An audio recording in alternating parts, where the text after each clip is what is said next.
Let's look at who else will be involved in the trial and the setup of a courtroom. This may vary slightly depending on the courtroom you're attending, but the key personnel will always be the same. The accused is the person or persons charged with an offence.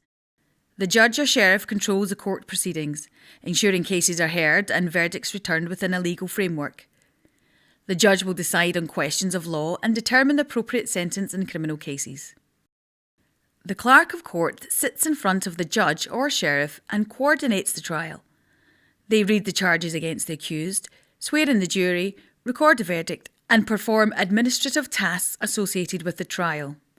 The clerk will inform you of the expected duration of the case, the ballot system, and what will happen if you are not selected. The macer or court officer is the court official who will look after the jury. Their job, among other things, is to make sure no one contacts the jury, and at various stages they serve as your means of communicating with the court. This is the person you should contact if you have any problems during your attendance at court. There may be instead a jury officer appointed to this role.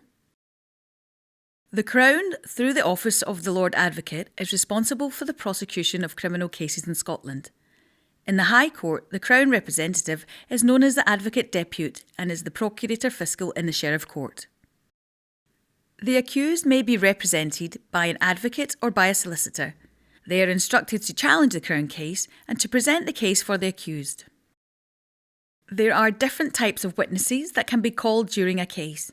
These may include police officers, eyewitnesses, medical experts and forensic scientists, to name but a few.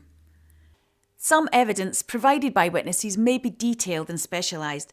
Please listen carefully to all the evidence, as this will be the basis on which you must decide your verdict.